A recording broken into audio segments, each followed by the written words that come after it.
तो जय हिंद दोस्तों, मैं आज आप लोगों के बीच लेकर के आया हैं क्लास 10th के विज्ञान का जो कि टॉप 50 ऑब्जेक्टिव और 100 ऑब्जेक्टिव जो कि आधा आधा ऑब्जेक्टिव में आप लोग को अपलोड करके डाला जाएगा। ठीक है, तो आप लोग ध्यान से समझिएगा जो कि 100 ऑब्जेक्टिव है।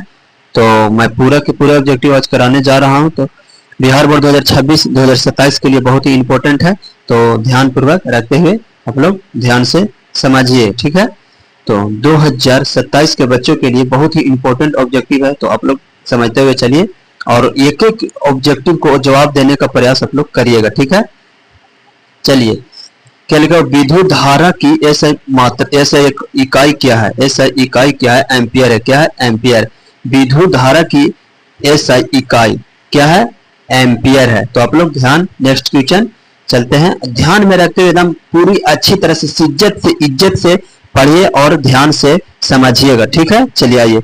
विद्युत विभवांतर होगा, विभव की ऐसा इकाई क्या है? ठीक है, तो वोल्ट है। आप लोग ध्यान में रखते हुए चलिएगा, इसको कोई आप लोग डाउट में नहीं रहिएगा कि विभव विभवांतर भी हो सकते, कोई दिक्कत इसमें नहीं है। ठीक है, यहाँ पे लिख सकते थे। चलिए अब आते हैं अगला क्वेश्चन। अगला क्वेश्चन क्या है? प्रतिरोध की एसआई इकाई क्या है? प्रतिरोध की एसआई इकाई ओम है। क्या है? ओम है। तो ध्यान पूर्वक एकदम जवाब देते हुए चलिएगा। ठीक है, ओम का नियम क्या है? ओम का नियम क्या? V बराबर आई आर। ठीक है, तो आप लोग ध्यान से समझते हुए चलिएगा। चलिए अगला क्वेश्चन, नेक्स्ट क्वेश्चन क्या है? विद्युत शक्ति की एसआई इकाई क्या है? विद्युत शक्ति की एसआई इकाई क्या है? वाट है। विद्युत शक्ति की एसआई इकाई क्या है? वाट है। ठीक है, तो नेक्स्ट क्वेश्चन वाट है। और अगर आप लोग नए हैं चैनल पर तो चैनल को सब्सक्राइब करके रखिएगा ताकि बेल आइकन को दबाना नहीं भूलिएगा। और जब भी मैं वीडियो को शूट करके अपलोड करूं तो सबसे पहले आप लोग को पास जाए। चलिए, निकट दृष्टि दोष को दूर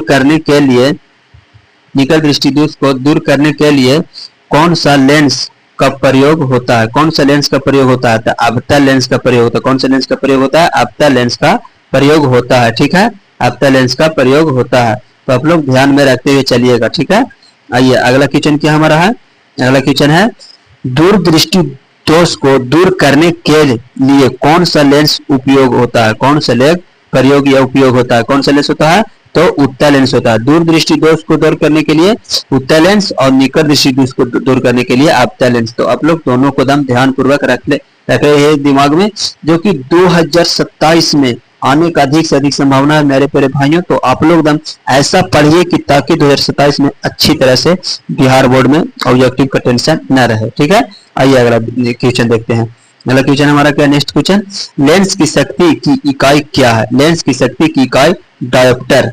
लेंस की शक्ति की इकाई क्या है? डायोप्टर है। ठीक है, अब नेक्स्ट क्वेश्चन चलते हैं। सफेद प्रकाश कितने रंगों से मिलकर बना है? 7 रंगों से मिलकर बना है। 7 रंगों से मिलकर बना है। नेक्स्ट क्वेश्चन, विद्युत धारा के चुंबकीय प्रभाव की खोज किसने की? ओस्टेड किसने की थी?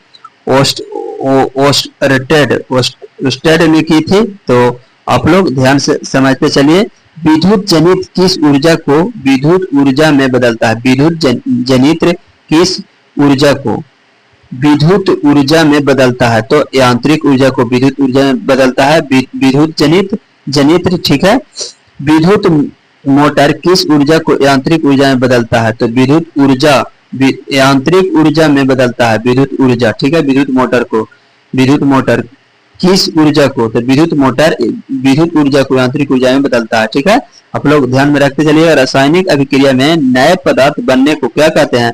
रासायनिक अभिक्रिया में तो नए पदार्थ को कहते हैं बनने को हम लोग रासायनिक परिवर्तन कहते हैं। ठीक है, तो आइए नेक्स्ट क्वेश्चन, ऑक्सीकरण में किसका योग होता है? ऑक्सीकरण में ऑक्सीजन का योग होता है। ऑक्सीकरण में ऑक्सीजन का योग होता है। अपचयन में किसका हरांश होता है? अपचयन में किसका हरांश होता है? तो ऑक्सीजन का हरांश होता है अपचयन में। आप लोग ध्यान में रखते हुए चलिएगा। अगर आप लोग को कंटेंट अच्छा लगे तो लाइक जरूर कीजिएगा मेरे प्यारे भाइयों। लाइक, शेयर और कमेंट जरूर कीजिएगा और चैनल को सब्सक्राइब कर लीजिएगा आप लोग, तभी आप लोग को आगे वीडियो मिल पाएगा। ठीक है, पीएच मान मतलब 7 होने पर बिलियन कैसा होता है? पीएच मान 7 होने पर बिलियन कैसा होता है? उदासीन होता है। कैसा होता है? उदासीन होता है। अम्ल का पीएच मान सामान्यतः कितना होता है? अम्ल का पीएच मान 7 से कम होता है। अम्ल का पीएच मान सामान्यतः 7 से कम होता है। क्षार का पीएच मान सामान्यतः कितना होता है? 7 से अधिक होता है। क्षार का पीएच मान सामान्यतः कितना होता है? 7 से अधिक होता है। ठीक है, तो साधारण नमक का रासायनिक सूत्र क्या है? NaCl। NaCl साधारण नमक का रासायनिक सूत्र क्या है? NaCl है। बेकिंग सोडा का रासायनिक सूत्र क्या है? NaHCO3। NaHCO3। NaHCO3। ठीक है, बेकिंग सोडा का रासायनिक सूत्र है। धातु अम्ल से अभिक्रिया करके कौन सी गैस देती है? हाइड्रोजन। धातु अम्ल से अभिक्रिया करके कौन सी गैस देती है? हाइड्रोजन देती है। हाइड्रोजन देती है। तो आप लोग एकदम बिल्कुल बारीकी से समझते चलिए, ताकि 2027 में आने वाला बिहार बोर्ड में आप लोग को प्रॉब्लम ना हो। ठीक है, लोहे पर जंग लगना किस प्रकार की अभिक्रिया है? ऑक्सीकरण। ऑक्सीकरण है। किस प्रकार की अभिक्रिया है? ऑक्सीकरण है। ऑक्सीकरण है। चलिए आइए देखते हैं नेक्स्ट क्वेश्चन। सबसे अधिक तन्य धातु कौन सी है? सोना। सबसे अधिक तन्य धातु सोना है। ठीक है, नेक्स्ट क्वेश्चन। नेक्स्ट क्वेश्चन, पारे का रासायनिक प्रतीक क्या है? Hg। पारा का रासायनिक प्रतीक क्या है? Hg है। ठीक है, कार्बन की संयोजकता कितनी होती है? 4 होती है, यानी कि 4 होती है। कार्बन की संयोजकता कितनी होती है? 4 होती है। कार्बन की संयोजकता कितनी होती है? 4 होती है। कार्बन की संयोजकता कितनी होती है? 4। कार्बन की संयोजकता 4 होती है। चलिए, मीथेन का रासायनिक सूत्र क्या है? मीथेन का रासायनिक सूत्र है CH4। मीथेन का रासायनिक सूत्र CH4 है। एथेनॉल का रासायनिक सूत्र क्या है? C2H5OH होता है। C2H5OH होता है। तो नेक्स्ट क्वेश्चन हम चलते हैं। आवर्त सारणी में आधुनिक आवर्त नियम किस पर आधारित है? परमाणु संख्या पर आधारित है। किस पर आधारित है? परमाणु संख्या पर आधारित है। चलिए नेक्स्ट क्वेश्चन चलते हैं। नेक्स्ट क्वेश्चन हमारा क्या है? नेक्स्ट क्वेश्चन हमारा, मानव शरीर की संरचनात्मक एवं क्रियात्मक इकाई क्या है? कोशिका। मानव शरीर की संरचनात्मक क्रियात्मक इकाई क्या है? कोशिका है।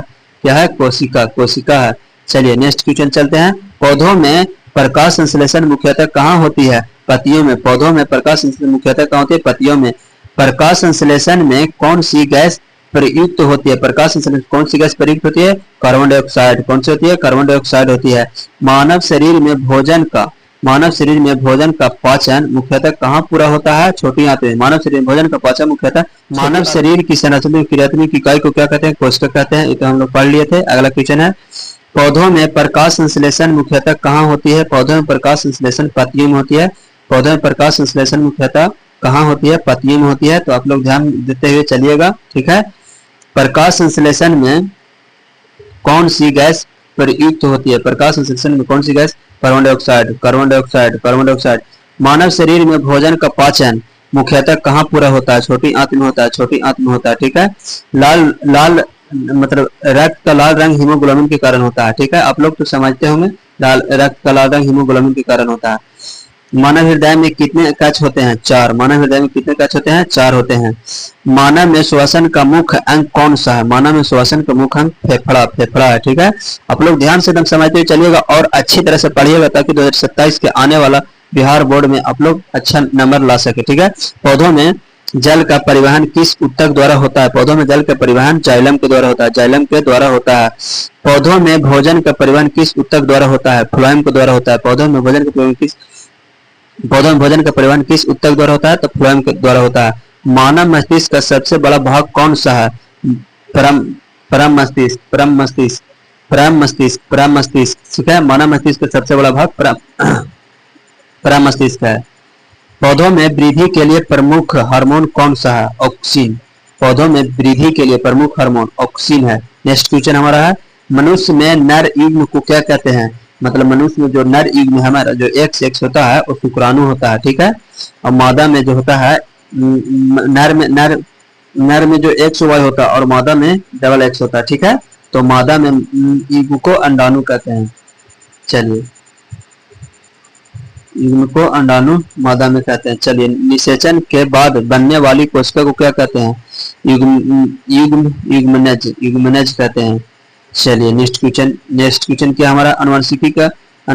अनुवांशिकता की मूल इकाई क्या है? अनुवांशिकता की मूल इकाई जीन। DNA का पूरा नाम, ये तो हम बिहार पुलिस में भी आप लोग को बताए थे, ऑक्सीराइबोन्यूक्लिक अम्ल है। मनुष्य में गुणसूत्रों की कुल संख्या कितनी होती है? 46। मनुष्य में गुणसूत्रों की कुल संख्या 46 होती है। ठीक है। पारिस्थितिकी तंत्र में उत्पादक कौन होते हैं? हरे पौधे। पारिस्थितिकी तंत्र में उत्पादक हरे पौधे होते हैं। ठीक है। नेक्स्ट क्वेश्चन हमारा है, ओजोन परत किस मंडल में पाई जाती है? किस मंडल में पाई जाती है? समताप मंडल में पाई जाती है ओजोन परत। खाद्य श्रृंखला में ऊर्जा का मुख्य स्रोत क्या है? सूर्य। खाद्य श्रृंखला में ऊर्जा का मुख्य स्रोत सूर्य है। जैव निम्नीकरणीय पदार्थ का उत्पादन क्या उदाहरण क्या है? जैव निम्नीकरणीय पदार्थ का उदाहरण क्या है? सब्जियों के छिलके। सब्जियों के छिलके है। ठीक है। नेक्स्ट क्वेश्चन हमारा है, मैग्नीशियम रिबन को जलाने पर कौन सा पदार्थ बनता है? तो मैग्नीशियम ऑक्साइड बनता है। मैग्नीशियम ऑक्साइड बनता है। रासायनिक अभिक्रिया में नए पदार्थ का निर्माण होता है, इसे क्या क्या कहते हैं? वही लिखा हुआ क्या कहते हैं, देख लीजिए क्या कहते हैं, है ना? क्या कहते हैं? तो इसको क्या कहते हैं हम लोग? रासायनिक अभिक्रिया कहते हैं। ठीक है। तो नेक्स्ट क्वेश्चन हमारा चलते हैं, मैग्नीशियम रिबन को जलाने पर कौन सा पदार्थ बनता है? Magnesium oxide. ये तो 2 बार आ गया, इसको टिक मार दीजिएगा। ठीक है, इसको समझते हुए चलिएगा। अब नेक्स्ट क्वेश्चन हमारा क्या है, पीएच मान 7 होने पर विलयन कैसा होता है? उदासीन। पीएच मान 7 होने पर विलयन उदासीन होता है। अम्ल का स्वाद कैसा होता है? खट्टा। अम्ल का स्वाद कैसा होता है? खट्टा होता है। बेकिंग सोडा का रासायनिक सूत्र क्या है? बेकिंग सोडा का रासायनिक NaHCO3। NaHCO3 आप लोग याद रखिएगा जरूरी। धातु सामान्यतः किसके अच्छे चालक होते हैं? किसके? विद्युत और ऊष्मा के अच्छे चालक होते हैं धातु। नेक्स्ट क्वेश्चन हमारा क्या है, लोहे पर जंग लगना किस प्रकार की अभिक्रिया है? ऑक्सीकरण। लोहे पर जंग लगना किस प्रकार की अभिक्रिया? ऑक्सीकरण है। ऑक्सीकरण। चलिए, कार्बन की संयोजकता कितनी होती है? 4। कार्बन की संयोजकता कितनी होती है? 4। मीथेन का रासायनिक सूत्र CH4। CH4 क्या होती है? CH4। चलिए, एथेनॉल का रासायनिक सूत्र क्या है? C2H5OH। ये तो आगे भी बताए थे आप लोग को। आधुनिक आवर्त सारणी में कितने आवर्त हैं? 7। आधुनिक आवर्त सारणी में कितने आवर्त हैं? 7। आधुनिक आवर्त सारणी में कितने समूह है? 18। आधुनिक आवर्त सारणी में कितने समूह है? 18। प्रकाश संश्लेषण में पौधे किस गैस का उपयोग होता है? प्रकाश संश्लेषण में पौधे किस गैस का उपयोग होता है? Carbon dioxide. Carbon dioxide. पौधे में जल का परिवहन किस ऊतक द्वारा होता है? पौधों में जल का परिवहन किस ऊतक द्वारा होता है? तो जाइलम के द्वारा होता है। आइए नेक्स्ट क्वेश्चन, पौधों में भोजन का परिवहन किस ऊतक द्वारा होता है? फ्लोएम के द्वारा होता है। फ्लोएम के द्वारा होता है। मानव शरीर में पाचन की शुरुआत कहाँ से होती है? मुख से होती है। मुख से होती है। मानव शरीर में रक्त को पंप करने वाला अंग कौन सा है? मानव शरीर में रक्त को पंप करने वाला अंग हमारा जो हृदय है। हृदय। मनुष्य में श्वसन का मुख्य अंग कौन सा है? फेफड़ा। मनुष्य में श्वसन का मुख्य अंग कौन सा है? फेफड़ा है। मानव मस्तिष्क का सबसे बड़ा भाग कौन सा है? परम मस्तिष्क। परम मस्तिष्क। परम मस्तिष्क। मानव शरीर में इंसुलिन किस ग्रंथि से निकलता है? तो अग्नाशय से निकलता है। अग्नाशय से निकलता है। पौधों में वृद्धि के लिए कौन सा हार्मोन मुख्य रूप से जिम्मेदार है? ऑक्सीन। ऑक्सीन मुख्य रूप से जिम्मेदार है।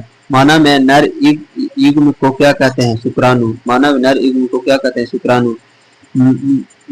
मानव में मादा युग्म को क्या कहते हैं? अंडाणु। अंडाणु कहते हैं। ये तो हम आप लोग को बताए थे। मनुष्य में निषेचन सामान्यतः कहाँ होता है? फैलोपियन ट्यूब में। फैलोपियन ट्यूब में होता है। अनुवांशिकता के जनक ग्रेगर जॉन मेंडल। एकदम याद रखिएगा, 2027 के लिए बहुत ही इंपॉर्टेंट है। ठीक है। मनुष्य में लिंग निर्धारण किस गुणसूत्र से संबंधित है? तो मनुष्य में यानी कि नर में जो हमारा है, नर में वो XY है लिंग। ठीक है। और देख लीजिए, मादा में जो है वो XX है। मादा में जो है वो XX है। ठीक है। तो आप लोग ध्यान रखते हुए चलिएगा। प्रकाश की चाल निर्वात में लगभग कितनी होती है? 3 गुने 10 के पावर 8 मीटर प्रति सेकेंड। 3 गुने 10 के पावर 8 मीटर प्रति सेकेंड। ठीक है। तो आप लोग ध्यान में रखते हुए चलिएगा। दर्पण में प्रतिबिंब बनने की घटना किस सिद्धांत पर आधारित है, प्रकाश का परावर्तन पर आधारित है। ठीक है। लेंस की क्षमता की एसआई इकाई क्या है? डायोप्टर। लेंस की क्षमता की एसआई इकाई क्या है? डायोप्टर है। निकट दृष्टि दोष को दूर करने के लिए कौन सा लेंस उपयोग किया जाता है? तो अवतल लेंस उपयोग किया जाता है, आप लोग को बताया था उसमें भी। चलिए नेक्स्ट क्वेश्चन हमारा क्या है? दूरदृष्टि दोष को दूर करने के लिए तो उत्तल लेंस आप लोग को बता ही दिए थे। सफेद प्रकाश 7 रंगों में विभाजन क्या कहलाता है? विक्षेपण कहलाता है। विभाजन क्या कहलाता है? विक्षेपण कहलाता है। विद्युत धारा की एसआई इकाई क्या है? एम्पियर। विद्युत धारा की एसआई इकाई क्या है? एम्पियर है। विद्युत विभवांतर की एसआई इकाई क्या है? वोल्ट है। विद्युत विभवांतर की एसआई इकाई क्या है? वोल्ट है। विद्युत प्रतिरोध की एसआई इकाई क्या है? ओम है। ये तो मैं सब आप लोग को, और बहुत ही हल्का क्वेश्चन है। बिहार बोर्ड 2027 में, यानी कि कोई भी बोर्ड देखिए, बिहार बोर्ड हो या तो हमारा 2027 में हो या तो 26 में या 25 में, बहुत ही इंपॉर्टेंट है, बहुत अच्छा क्वेश्चन पूछता है, उसमें आप लोग को डरने का आवश्यकता नहीं है। बिहार मतलब बिहार बोर्ड है, सॉरी। विद्युत शक्ति की एसआई इकाई क्या है? वाट। वाट है, वाट, वाट है, वाट। ओम का नियम किससे संबंधित है? विद्युत धारा विभवांतर और प्रतिरोध से संबंधित है। ठीक है। विद्युत धारा के चुंबकीय प्रभाव खोज किसने की थी? तो हांस क्रिश्चियन ओर्स्टेड ने की थी। ठीक है। विद्युत मोटर किस ऊर्जा को आंतरिक ऊर्जा में बदलती है? तो विद्युत ऊर्जा को आंतरिक ऊर्जा में बदलती है। ठीक है। जनित्र किस ऊर्जा को विद्युत ऊर्जा में बदलता है? ठीक है। जनरेटर। जनित्र में जनरेटर किस ऊर्जा को विद्युत ऊर्जा में बदलती है? ठीक है, आंतरिक ऊर्जा को बदलती है। तो ये आप लोग ध्यान में रखते हुए चलिएगा। जनित्र का इंग्लिश होता है जनरेटर। ठीक है। जनरेटर किस ऊर्जा को विद्युत ऊर्जा में बदलता है? आंतरिक ऊर्जा को विद्युत ऊर्जा में बदलता है। आप लोग एकदम समझते हुए चलिए बहुत अच्छी तरह से। घरेलू विद्युत परिपथ में फ्यूज का मुख्य कार्य क्या है? घरेलू परिपथ में फ्यूज का मुख्य कार्य क्या है? तो अधिक धारा से सुरक्षा करना। अधिक धारा से सुरक्षा करना। ऊर्जा का सबसे प्रमुख प्रतीक स्रोत क्या है? ऊर्जा का सबसे प्रमुख प्रतीक स्रोत क्या है? सूर्य है। सूर्य। ठीक है। कोयला और पेट्रोल किस प्रकार के ऊर्जा होते हैं? तो अनवीकरणीय होते हैं। ठीक है। सौर ऊर्जा किस प्रकार का ऊर्जा है? नवीकरणीय। सौर ऊर्जा किस प्रकार का ऊर्जा? नवीकरणीय। जैव अवकरणीय पदार्थ किसे कहते हैं? सूक्ष्म जीवों द्वारा अपघटित होने वाला पदार्थ को जैव अवकरणीय पदार्थ कहते हैं। ओजोन परत किस मंडल में पाई जाती है? समताप मंडल में। ओजोन परत समताप मंडल में पाई जाती है। ओजोन परत हमें किससे बचाती है? पराबैंगनी किरणों से बचाती है ओजोन परत। ठीक है, समझते चलिए। खाद्य श्रृंखला में ऊर्जा का मुख्य स्रोत क्या है? खाद्य श्रृंखला में सूर्य है। पर्यावरण में उत्पादक किसे कहा जाता है? हरे पौधे। पर्यावरण में उत्पादक किसे कहा जाता है? हरे पौधे। हरे पौधे कहलाते हैं उत्पादक। हरे पौधे कहलाते हैं उत्पादक। अगर भाई वीडियो अच्छा लगा होगा तो आप लोग लाइक जरूर कीजिएगा और चैनल को सब्सक्राइब और फॉलो जरूर कर लीजिएगा, ताकि हर दिन ऐसे वीडियो मैं आप लोग के बीच लेकर आते रहें। ठीक है, तो आज के लिए इतना ही। लव यू दोस्तों।